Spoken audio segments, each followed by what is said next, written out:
그래서 1번에 5번이고 2번도 5번 5네 3번도 5번이고 그 다음에 4번에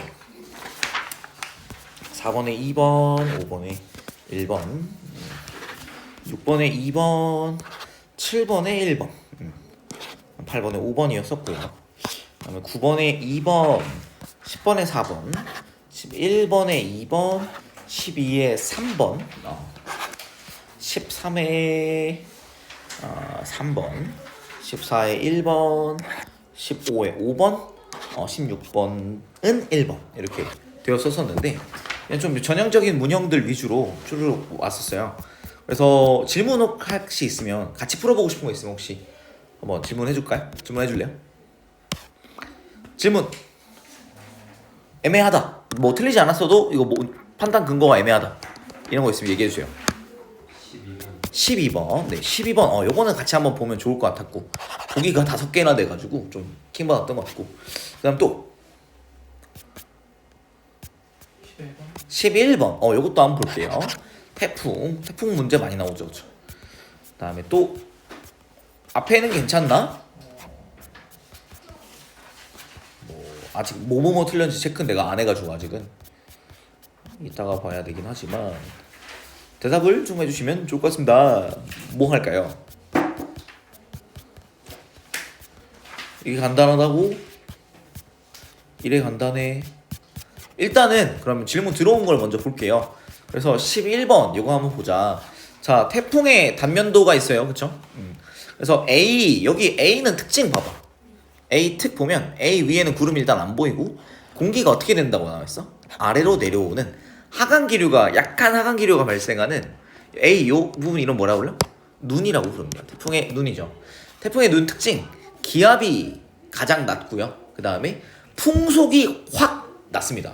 그래서 D랑 C랑 보면 이 중심으로 갈수록 뭐는 낮아져야 되냐면 기압은 낮아지기만 해야 돼. 꺾이면 안 돼. 그래서 C가 기압이고요. 풍속의 경우에는 어떻게 됐냐? 풍속은 가까워질수록 높아져야 돼. 그러다가 어느 순간 너무 가까워지면 태풍의 눈으로 들어오면 풍속이 이렇게 훅 뚫어집니다. 그래서 D가 풍속인 거 알아두자. C가 기압이라는 거 확인을 좀 해두시고요. 그래서 기억 C는 풍속이 아니라 기압이고요. 풍속은 B 지점은 B는 눈이 확실히 아닌 것 같아. 눈이 아닌 부분. 눈에 가깝지만 눈은 아닌 부분. 왜? 구름이 명확하게 위에 깔려 있고 B가 오잖아요, 그렇죠? 근데 A는 뭐예요? 눈이잖아. 그래서 A는 눈이고 눈이 아닌 부분이 있으면 눈이 훨씬 더 느리다. 그래서 B 지점이 A 지점도 빠르다. A에서는 자 우리 그림으로 봐도 알 수 있지만 화살표가 어떻게 돼 있다고? 아래로 내려온다. 그래서 여기는 저기압이거든요. 기압이 제일 낮은 눈이에요. 근데 눈에서는 이제 얘가 회오리쳐 시계 반대 방향으로 회오리쳐 몰려 들여오다 보니까 어떻게 되냐면 이렇게 바람이 이렇게 몰려 들어오다 보니까 이 아예 센터에 들어가지 못하고 요 사이를 이렇게 뱅글뱅글 도는 그 회오리가 만들어져요. 그래서 뱅글뱅글 돌면서 위로 올라가요.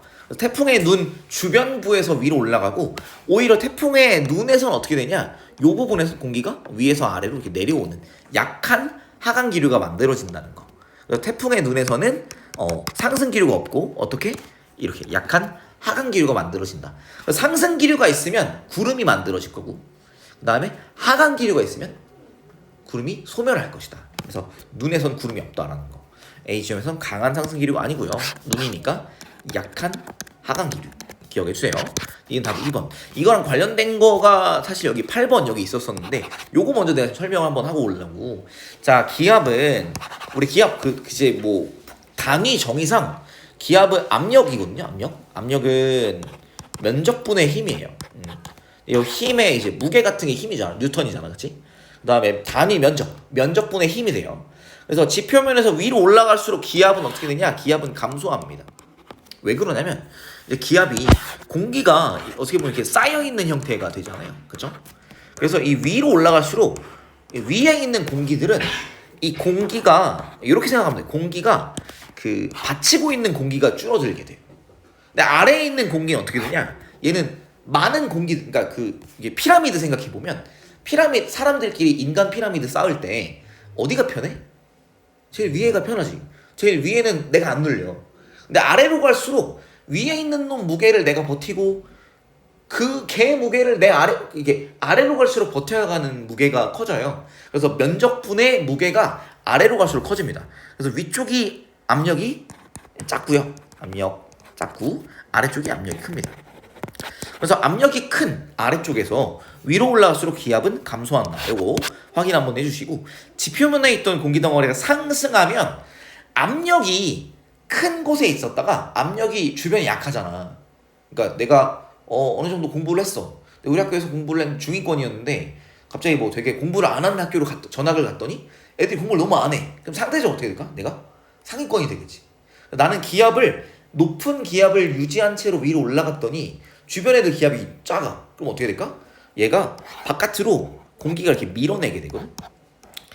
모든 바깥 방향으로 공기가 이렇게 밀어내게 되는데 주변 기압이 약하면 주변에서 누르는 힘은 약한 거야. 그럼 어떻게 될까요? 이렇게 부피가 커집니다. 부피가 증가한다. 이럴 때 공기 덩어리의 온도가 하강한다. 이런 케이스를 뭐라고 하냐면 단열 팽창이라고 그래요. 들어봤어요? 단열 팽창한다. 단열 팽창하게 되면 기온이 하강합니다. 그래서 부피가 증가하게 될 때 이제 일을 해요. 물리에서 말하는 일을 하게 되거든. 너네 뭔 말인지 알지? 일을 한다. 일을 하게 되면 어떻게 돼?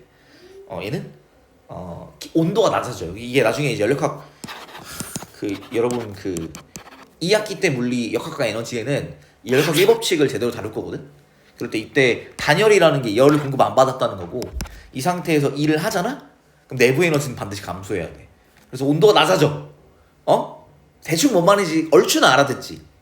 그래서 공기가 열을 공급받지 않은 상태로 빠르게 상승하다 보면 주변 기압이 약해. 그래서 팽창해요.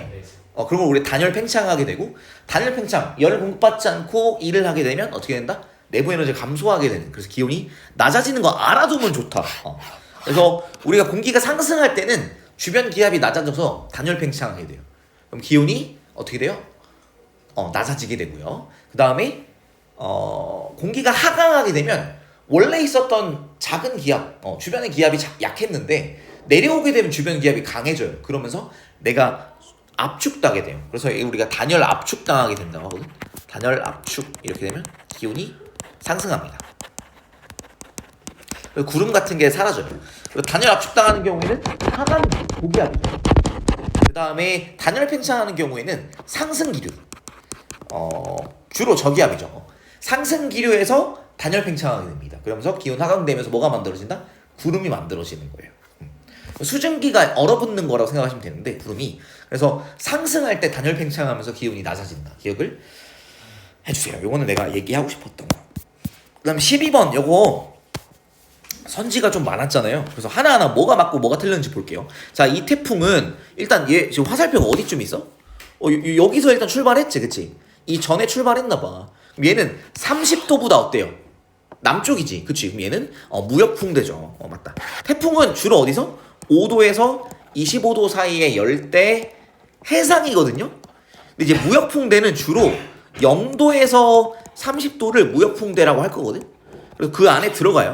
그래서 주로 태풍이 발생하는 곳은 무역풍이 불고 있는 5도에서 25도 사이의 열대 해상에서 발생하니까 무역풍대에서 발생. 맞는 말이고, 여러분 확인 한번 하려면 30도 선보다 남쪽 저위도에서 발생했구나 확인할 수 있겠다. 그 다음에 가에서 태풍의 실제 이동 경로는 A냐 B냐 한번 봐봐. A일까 B일까 어떻게 판단해야 돼? A는 자 P점이 A라면 진행 경로의 오른쪽에 있어요. 그 다음에 B라면 P점이 진행 경로 왼쪽에 있는 거야. 자, 우리 오른쪽 위험반원 시계 방향이었었지. 자, 오이시 뭐 이렇게 외우라 했잖아. 자, 오른쪽 봐봐. 여기 보면 풍향이 처음에 어땠어요? N과 E 북동쪽이었던 것 같아. 처음에. 그 다음에 어떻게 돼? 남동으로 넘어가지, 그치? 자, 봐봐. N과 E 사이니까 북동이야. 처음에. 그 다음 어떻게 돼? E랑 S 사이니까 남동이지. 그치? 어떻게 됐어? 북동에서 남동으로 바뀌었어. 그 다음 또 어떻게 바뀌어? 남서로 바뀌지. 어떻게 되는 거야? 어떻게 되는 거야 이거? 시계 방향이구나. 시계 방향으로 돈다. 그러면 어떻게 된 거야? 진행 방향의 오른쪽에 있었어. 그러니까 P점은 고정돼 있는데 P점이 진행 방향 오른쪽이려면 A가 되는 거죠. 그래서 A가 맞다. 태풍은 A 해역 부근에 위치해 있을 때 세력이 가장 약했다. A 해역이 어디 있어? 여기 있거든요. 근데 좀 그런 거 좀 보면 A 해역 보니까 기압이 어때? 제일 낮아. 950 값이잖아. 기압이 봐봐. 기압이 가장 낮았다. 우리 태풍이 열대의 저기압이거든요. 저기압이 세려면 저기압이 저기압다워야 센 거잖아. 그치? 그럼 기압이 어때야? 낮을수록 센 거다. 그래서 가장 오히려 강했다라고 말하는 게 맞죠. 강했다. 기압이 낮았으니까. 이건 틀렸고, 관측소 피해 공개 연직 운동. 그러니까 가령 상승 5월 하강인데 얘는 태풍이 다가오잖아요. 무슨 기류일까요? 상승 기류겠죠. 그죠? 저기압일 거잖아. 그치? 저기압 상승 기류일 거다. 자, 18시랑 12시 보겠습니다. 관측소 P에서 18시면 이제 뭐 대충 중간일 거잖아. 요게 기압인데 12시의 기압이 요 정도 값이고 18시의 기압이 요 정도 값인 것 같아. 누가 기압이 낮아? 18시의 기압이 낮지. 그러면 18시가 훨씬 더 저기압이니까 어때? 상승 기류가 강하다. 그래서 18시의 상승 기류가 12시보다 강하다. 그럼 연직 위아래 공기 운동이 어떻다? 더 강하다. 이거 맞는 말이 되겠고. 그럼 나의 관측 시간 동안 관측 피해 풍속은 18시 부근에 가장 낮냐 물어봤는데, 자 얘가 지금 어떻게 지나가? 피를 지나가는 게 아니지, 그치? 눈 들어오지 않았죠. 눈 안 들어왔잖아. 그래서 눈이 들어온 것이 아니기 때문에, 그래서 어떻게 되냐? 눈이 들어온 것이 아니기 때문에 얘는 18시에 제일 기압이 낮았죠. 가장 저기압이었다. 그러니까 풍속은 가장 강했을 것이다. 가장 강했을 것이다. 그래서 3개.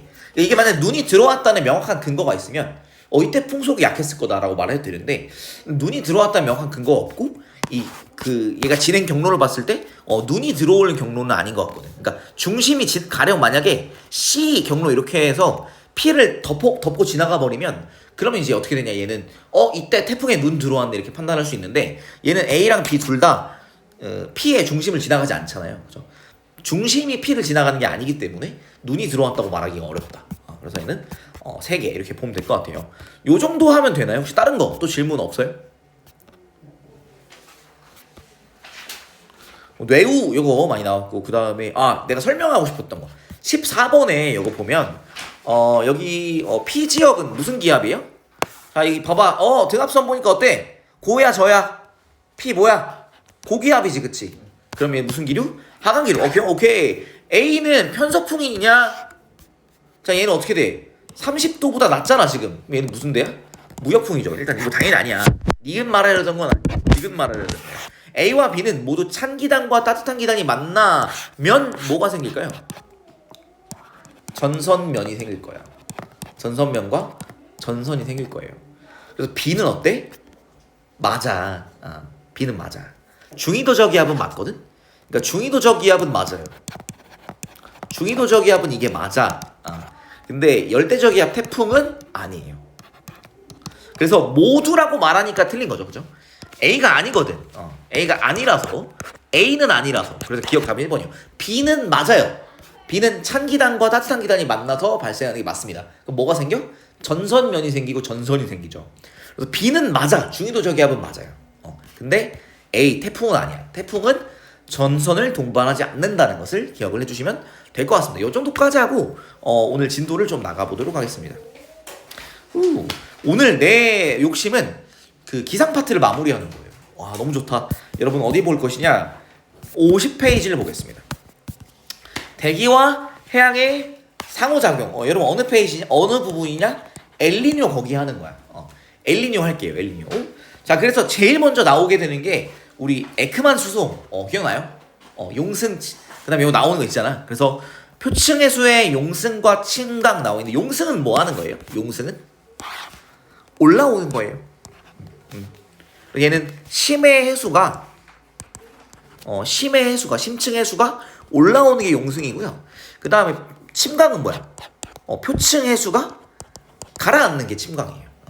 그래서 표층 해수의 이동, 표면에서는 어떤 거에 영향을 받냐? 바람에 영향을 받습니다. 그래서 표층 해수는 지속적으로 부는 바람의 영향으로 북반구는 풍향의 어디? 오른쪽. 우리 이거 자전 때문에 남과 북이 달라요.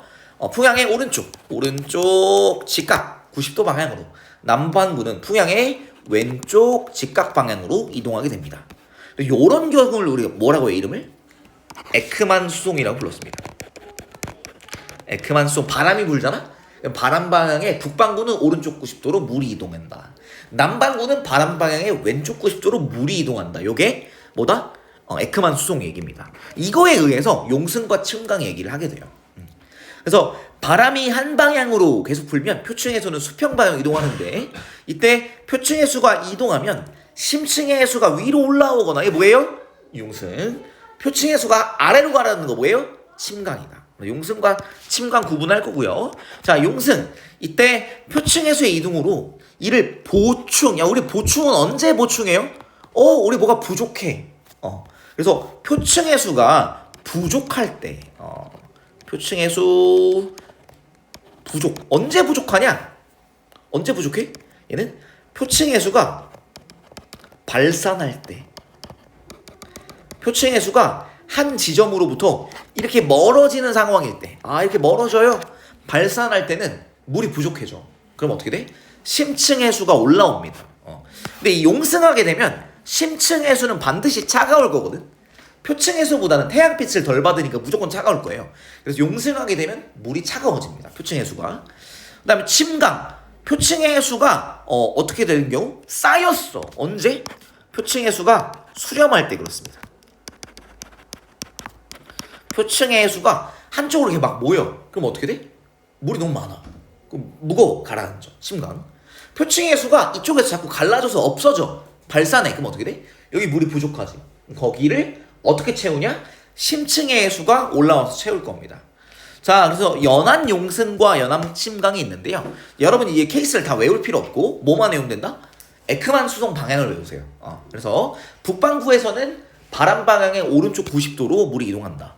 자, 북반구 대륙의 서해안에서, 자, 우리가 지금 여기 사 보이죠? 사 이거. 이 뭐예요? 위에가 북, 서, 남, 동이잖아요. 그렇죠? 자, 대륙의 서해안이다. 자, 바람이 어떻게 불어? 북풍이 부는 거죠. 이거 외웠어야 되냐? 아니지. 그림 보고 판단하면 되잖아. 어디서 불어와? 북쪽에서 어디로? 남으로. 그래서 우리 땡땡풍 하면, 북서풍 하면 뭐야? 북서쪽에서 불어오는 바람. 뭐 동풍이야. 동쪽에서 불어오는 바람. 그래서 북반구 대륙의 서해안에서 북풍이 불면 어떻게 이동해? 오른쪽 90도. 물이 이렇게 이동합니다. 그럼 어떻게 되냐면 물이 이 대륙이 있었는데 물이 이렇게 빠져나가는 거야. 물이 이렇게 계속 빠져나가는 거야. 그러면 바다에서 멀리 빠져나가게 되면 물이 이렇게 부족하게 되거든. 그 부족한 걸 어떻게 채우냐? 심해의 차가운 물이 이렇게 올라와서 이 부분을 이렇게 채웁니다. 그래서 이렇게 용승하게 된다. 괜찮을까요? 이 아래 면을 훑으면서 찬물이 이렇게 올라오게 된다. 용승하는 경우. 그래서 해수는 먼 바다로 이동한다. 이동한 해수를 채우기 위해서 연안 용승이 일어납니다. 연안 침강. 북반구 대륙의 서해안에서 얘는 이제 무슨 풍인 것 같아? 남풍이 지속적으로 불면 어떻게 됩니까? 바람 방향의 오른쪽 90도로 어떻게 돼? 해수가 이동하게 되고 물이 계속 어디로 들어와? 물이 뭐 밀물 들어오는 거만 마냥 육지로 계속 들어오잖아. 육지에 물이 너무 많아져서 어떻게 돼? 연안에 물이 밑으로 내려갑니다. 여기에 물이 계속 모이니까 물이 쌓이면 내려간다.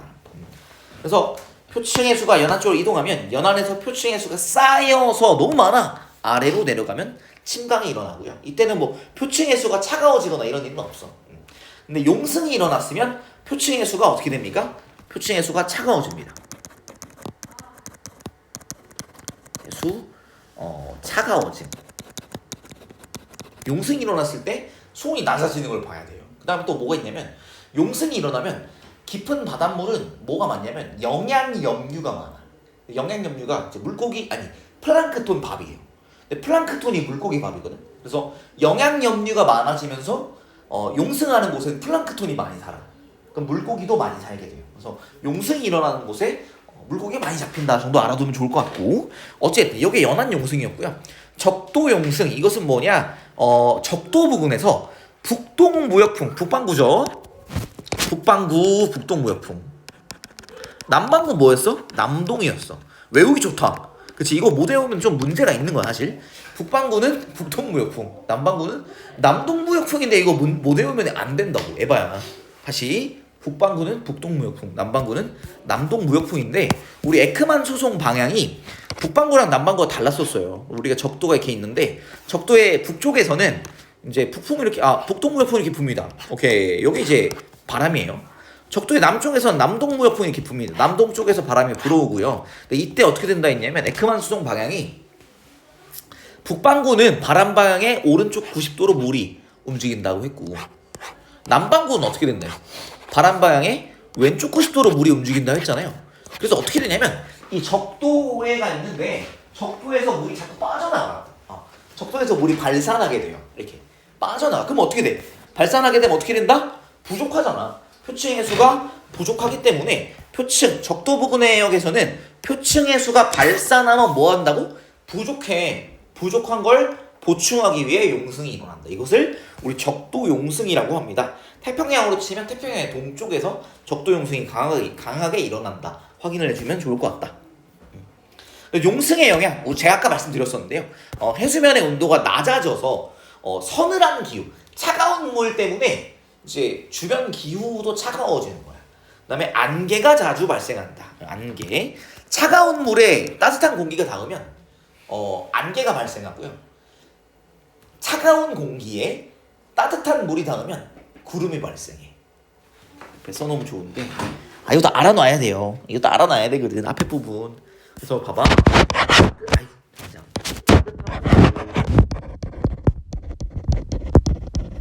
따뜻한 물에 차가운 아래 부분이 그러면 이제 뭐가 만들어져? 구름이 만들어져. 근데 차가운 물이 있어. 찬물에 따뜻한 공기가 닿잖아요. 그럼 여기가 바로 안개가 만들어져. 안개. 위로 안 올라가요. 상승하지 않아. 이 수증기가 위로 올라가서 수증기가 위로 올라가서 응결하면 구름이 되고 수증기가 위로 안 올라가고 응결하면 안개가 돼요. 그래서 차가운 물에 따뜻한 공기가 닿으면 안개가 만들어지는데 용승하게 되면 어떻게 돼? 차가운 물이잖아요. 그래서 안개가 자주 발생한다. 기억해 주시고 그다음에 심층의 영양염류 미네랄이에요. 미네랄. 근데 영양분이 되는 이렇게 먹어야 되는 미네랄 같은 것들이 이제 많이 공급되면 플랑크톤이 이제 많이 생겨요. 그럼 플랑크톤은 이제 물고기 먹이가 되니까 플랑크톤도 많이 생긴다. 그러니까 물고기도 많이 잡힌다. 이렇게 보시면 될 것 같고요.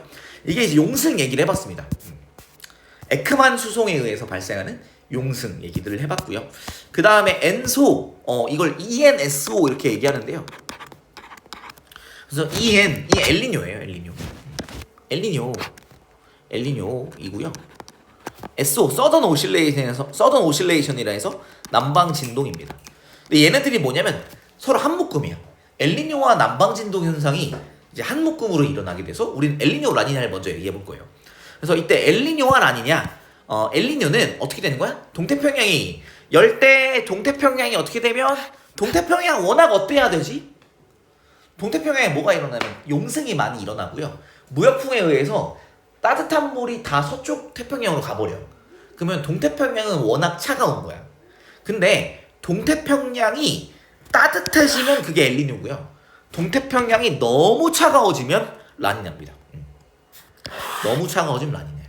다음 페이지로 가서 보면 이제 평상시와 엘니뇨 라니냐를 이제 구분해야 되는데요. 자, 우리 평상시를 정립하고 가면 되게 편해. 자, 평상시는 뭐하냐? 기본적으로 무역풍이 있어요. 무역풍은 어디서 어디로? 동에서 서로 바람이 붑니다. 자, 우리 그 헤어드라이어 같은 걸로 바람을 물에다가 불면 물이 어찌됐든 그 방향으로 가긴 갈 거 아니야, 그죠? 그래서 차가운 물, 따뜻한 물이 이 적도 부근에 열대 해상이 있었는데 그게 동에서 서로 바람이 부니까 물이 따뜻하게 계속 이쪽으로 가는 거야. 그래서 누가 따뜻해? 그림을 보시면 어때요? 따뜻한 물이 서쪽에 따뜻한 물을 많이 보여야겠죠, 그죠? 동쪽은 어때? 25, 26이래요, 그죠? 따뜻한 물이 많이 부족한 상황이고 또 애초에 또 뭐도 있냐? 동태평양은 용승도 많아 지금. 용승도 많아요. 어디 페루 연안 용승도 있고요. 캘리포니아 연안 용승도 있어서 동태평양은 기본적으로 차가운 게 기본 세팅입니다. 그래서 서태평양은 온난 따뜻한 수역의 두께가 두껍고 이 말은 뭐랑 같냐? 수온약층이 시작되는 깊이가 깊다라는 말이랑 똑같은 거야. 자, 온난 수역 따뜻한 물의 두께라는 것은 따뜻하게 온도가 똑같은 물이 깊다. 무슨 말이야? 걔네 다 혼합층이라는 얘기야. 그럼 혼합층이 끝나야 뭐가 나올까? 수온약층이 나오겠지, 그치? 그래서 온난 수역의 두께가 두껍고 이 말은 혼합층의 두께가 두껍고 그리고 수온약층이 시작되는 깊이가 깊다 이렇게 볼 수 있습니다. 그다음 동태평양은 반대로 온난 수역의 두께 그러니까 수온약층이 시작되는 깊이가 얕게 된다. 이게 우리 평상시예요. 그래서 약간 기울어져 있다. 오른쪽에서 왼쪽으로 약간 이렇게 기울어져 있는 게 기본적인 상태입니다. 이게 잘못된 건가요? 아니에요. 동태평양은 워낙 차갑고 서태평양은 따뜻한 게 원래 기본적인 지구의 디폴트야. 오케이? 요게 평상시인데 근데 어떤 일이 발생하냐? 자, 무역풍의 약화로 자, 색깔 보세요. 동이랑 서랑 색깔이 비슷해져 버렸어. 무슨 상황이야? 동태평양이 따뜻해진 무슨 시기예요? 무슨 시기야? 엘니뇨 시기입니다. 동태평양이 따뜻해지는. 그래서 기본 원인은 뭐냐? 얘야. 무역풍이 약화되면 엘니뇨예요. 무역풍의 약화로 따뜻한 표층의 수가 평년보다 서쪽으로 덜 이동해. 워낙 여기 있는 따뜻한 물을 다 서쪽으로 끌고 가버리는 거거든. 근데 무역풍이 약해지면 그게 잘 안 돼요. 그러면 무역풍이 약해지니까 따뜻한 물이 여기서 잘 안 빠져나가죠. 그러면 용승도 잘 안 일어난다. 용승은 뭐였어? 물이 부족했을 때 표층의 수가 부족해지면 올라오는 건데 안 부족해버려. 그러면 용승도 약해집니다. 그래서 따뜻한 표층의 수가 평년보다 서쪽으로 덜 이동한다. 그래서 중요한 부분인데 동서 해수면의 기울기는 평년보다 완만해집니다. 원래는 이렇게 막 기울었었잖아요. 그렇죠? 이게 평상시인데 엘니뇨 때는 동태평양이랑 서태평양 물이 비슷해지는 거야. 그래서 수온약층이 시작하는 깊이가 양쪽에서 비슷하게 되는 거예요. 그래서 동서 해수면의 기울기는 평년보다 작아진다. 서태평양은 온난수역의 두께가 평년보다 얇아지고 워낙은 되게 두꺼웠었죠. 그쵸? 위에 그림을 비교해 보시면 되게 두꺼운데 그거보다 서태평양이 얇아지고 그 대신 뭐 물이 어디 사라진 거 아닐 거잖아. 보존될 거 아니야. 그러면 따뜻한 물이 동쪽에 많다. 그래서 얘는 따뜻한 물 온난수역의 두께 수온약층이 시작되는 깊이가 동태평양에서 깊어진다. 동서 수온약층의 기울기가 작다. 기울기가 완만한 시기. 동이랑 서랑 비슷한 시기가 엘니뇨입니다. 평상시는 어때야 돼요? 서쪽이 따뜻하고 동태평양이 차가워야 돼. 근데 이제 이거가 너무 에바야. 너무 심해진 경우를 뭐라고 그러? 라니냐라고 합니다. 라니냐 시기. 라니냐는 이제 원인이 뭘까요? 얘예요. 무역풍의 강화입니다. 엘니뇨는 뭐였어? 무역풍의 약화. 라니냐는 무역풍의 강화입니다. 이때 그래서 이 지도를 보면 평상시보다 말도 안 되게 차이가 나. 얘는 지금 너무 심하다. 이게 지금 19도잖아. 적도인데 적도에서 19도라 굉장히 낮은 온도건데 수영장 물 한 25도 26도만 돼도 차가워. 여러분 목욕탕 냉탕 같은 데 가보면 그게 20 몇 도거든? 근데 그거보다 차갑다고. 적도인데 물이 적도인데 말도 안 되는 상황이지. 요게 라니냐입니다. 그래서 이때 무역풍의 강화로 따뜻한 표층의 수가 평년보다 서쪽으로 더 많이 너무 심하게 이동한다. 기울기 경사 어떻게 됐어요? 경사는 더 커집니다. 보시면 될 것 같고요. 그다음 동태평양은 그래서 물이 부족하다 보니까 용승이 강해지게 돼요. 엘니뇨 때는 용승이 약했거든. 근데 얘는 용승이 강해진다. 확인해 주시고 그 다음에 서태평양은 온난수역의 두께가 두꺼워지고 동태평양은 얇아진다. 이거 여러분 보고 판단하시면 이 그림 보고 판단하시면 될 것 같습니다. 좋아요. 좋아. 요게 이제 엘니뇨와 라니냐고요. 이 엘니뇨 라니냐랑 뭐랑 관련이 있냐? 밑에 있는 남방진동이랑 관련이 있는데 이 남방진동 하게 되면서 얘기가 나오는 게 이 워커 순환이에요. 워커라는 사람이 붙인 이름 워커 순환인데 얘는 이제 워낙 동서방향에 거대한 대기 순환이 있다. 그러니까 서태평양은 따뜻하잖아요. 공기가 따뜻하니까 부피가 커지면서 밀도 작아져서 그래서 얘는 상승 기류가 잘 생겨요. 그래서 얘는 큰 저기압이 서태평양에 발달하고 그 다음에 고기압이 동태평양에 발달하는 동서방향의 이 순환을 우리 워커 순환이라고 합니다. 그런데 이게 평상시에는 열대 서태평양의 저기압, 동태평양의 고기압이 형성이 됩니다. 그러면 서태평양은 상승기류, 구름이 많이 생기니까 비가 많이 오겠고 동태평양은 고기압이 생기니까 비가 많이 안 오겠죠. 그래서 동태평양에 비가 많이 안 오는 게 기본이야. 근데 남방진동 엘니뇨와 라니냐 시기에 어떻게 되냐? 이게 서로 반대로 나타납니다. 서태평양과 동태평양의 현상이 반대로 나타나는데 라니냐는 여기 기본적으로 거의 똑같다고 보시면 돼요. 평상시랑 거의 똑같은데 그 정도가 좀 심해진 거가 라니냐고요.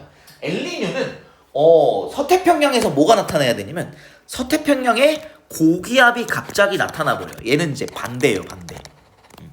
평상시랑 반대가 돼요. 서태평양이 워낙은 저기압, 그러니까 구름이 잔뜩 생기고 비가 많이 와야 되는데 서태평양이 고기압이 생기는 경우가 엘니뇨 시기이고 동태평양에 뭐가 생기냐? 오히려 저기압이 생깁니다. 그래서 평년보다 열대 서태평양과 동태평양의 기압 차이가 작아집니다. 서태평양이 아주 저기압이고 동태평양이 아주 고기압인데 서태평양은 기압이 높아지고 동태평양은 기압이 낮아집니다. 기압차가 작아진다. 서태평양에선 가뭄, 동태평양에선 홍수, 비가 안 오던 게 갑자기 와버리니까 사막에 갑자기 비가 와버리니까 그게 홍수처럼 오게 되는 거고 라니냐 시기에는 평년보다 더 강한 저기압, 서태평양에 동태평양은 더 강한 고기압이 됩니다. 그래서 열대 서태평양과 동태평양의 기압 차이가 커집니다. 그래서 이 남방진동 지수라는 게 있어요. 다음 페이지 한번 보면 될 것 같아요. 다음 페이지 한번 볼게요. 그래서 엔소 해수의 표층수 변화인 엘니뇨랑 라니 기압 분포 변화인 남방진동이 서로 뭐가 있더라? 연관이 돼 있더라. 표층 수온 변화. 동태평양 물이 뜨거워졌어요, 엘니뇨. 동태평양 물이 차가워졌어요, 라니냐거든. 근데 그거랑 뭐랑 관련이 있다? 기압 변화인 남방진동이랑 관련이 있더라. 이게 서로 이제 같이 핑퐁해서 나타나더라.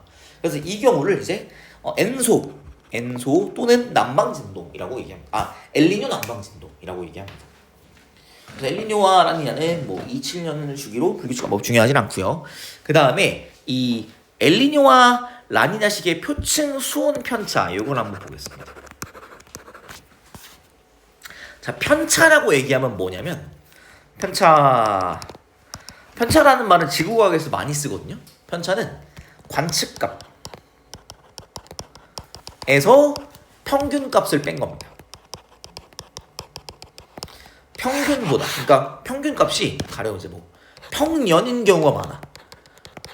작년, 뭐 재작년 이런 식으로 뭐 몇십 년 동안의 평균값을 지금 관측값에서 뺀 거야. 그럼 편차가 양수야. 편차 양수다 이 말은 무슨 말이야? 관측값이 지금값이 이게 지금이거든. 지금값이 평균값보다 크다는 얘기야. 그다음 편차가 음수야. 관측값이 평균값보다 작게 관측된다라는 얘기예요. 그다음 표층수온 편차. 그래서 플러스값 어떻게 되냐? 자, 플러스값 무슨 말이야? 편차가 플러스야. 평균값, 평년값보다 지금값이 크다. 무슨 말이야? 수온이 높아졌다라는 얘기예요. 평소보다 따뜻하다 무슨 말입니까? 여기 보면 엘니뇨 시기에는 동태평양 쪽에서 평소보다 따뜻하대. 엘니뇨. 서태평양 쪽에서는 평소보다 오히려 차갑게 된다. 라니냐 한번 볼까요? 오른쪽 보니까 동태평양에서 마이너스구나. 편차가, 수온 편차가 평소보다 오히려 더 춥다. 라니냐다. 이렇게 판단할 수 있겠습니다. 그 다음에 표층 수온 편차도 있고요. 그 다음에 해면 기압 편차 이렇게 있는데요. 우리 이거 옆에 써놓자. 이쪽에 남방 진동 지수라는 게 있어요. 남방 진동 지수는 뭐냐면 동태평양 동만 쓸게요. 동 기압 편차 빼기 서 기압 편차예요. 동태평양의 기압 편차 빼기 서태평양의 기압 편차입니다. 그래서 이게 만약에 자 양수다 이렇게 되면 어떻게 된 거야? 진동 지수가 더 고기압이라는 거야. 평년보다 더 고기압이란 얘기고 서쪽은 더 저기압이란 얘기야. 무슨 상황이야? 라니냐입니다. 그래서 남방진동 지수라는 게 있는데 남방진동 지수는 동태평양의 기압 편차. 기압 편차가 뭐라고? 관측값, 지금값 빼기 평균값이 편차예요. 자, 기압 편차가 양수야. 무슨 말이야? 지금 기압이 평균 기압보다 어떻다는 거야? 기압 편차가 양수야. 지금 기압이 평균 기압보다? 편차가 양수야. 뭐라고? 편차는 지금 값 빼기 평균 값이라고. 그럼 편차가 양수야. 무슨 말이야? 지금 값이 평균 값보다 크다는 얘기지. 자, 기압 편차가 양수야. 무슨 말이야? 지금 기압이 평균 기압보다 높다는 얘기야. 오케이? 자, 남방진동 지수 동 빼기 서가 양수야. 무슨 말이야? 동태평양이 기압 편차가 서태평양 기압 편차보다 크다는 얘기야. 그럼 동태평양 기압이 많이 높아졌고 서태평양 기압은 많이 낮아졌다는 얘기야. 그럼 무슨 상황이야? 동태평양 기압이 평소보다 훨씬 높아. 원래 고기압인데 더 고기압이 됐어. 뭐야? 라니냐죠. 그죠? 그래서 동태평양 기압, 동 빼기 서가 양수다. 얘는 라니냐예요. 동 빼기 서가 음수다. 엘니뇨입니다. 이거 중요한 게 기압 편차야. 기압 편차. 근데 이게 수온 편차랑은 서로 어때요? 반대가 되거든. 근데 남방진동 지수 자체는 남방진동은 기압을 따지는 거라서 동태평양 기압 편차 동 빼기 서예요. 그래서 남방진동 지수가 양수다. 뭐야? 라니냐. 남방진동 지수가 음수다. 뭐야? 엘니뇨. 남방진동 지수가 0에 가깝다. 그럼 평상시 이렇게 얘기를 합니다. 보통 이렇게 보시면 될 것 같아요. 어찌됐든 기상 이상, 기상 이변 이렇게 됩니다. 그래서 엘니뇨랑 라니냐 발생하면 많은 기상 이변이 발생한다. 그렇대. 어쨌든 우리나라 같은 경우 어떻냐면 우리나라 같은 경우에는 엘니뇨가 오면 겨울에 좀 따뜻하고요. 겨울에 라니냐가 있으면 좀 춥습니다. 뭐 중요한 건 엄청 중요한 건 아니야. 그냥 그런 게 있다. 우리나라 영향은 뭐 이런 게 있다. 그래서 엘니뇨가 오면 겨울에 좀 따뜻하게 되고 라니냐 때는 겨울에 더 춥다 정도 보면 될 것 같아요. 요거에 해당하는 문제를 이따가 풀어보자. 지금 56분이니까 쉬었다가 9시 6분에 마저 시작할게요. 고생했습니다.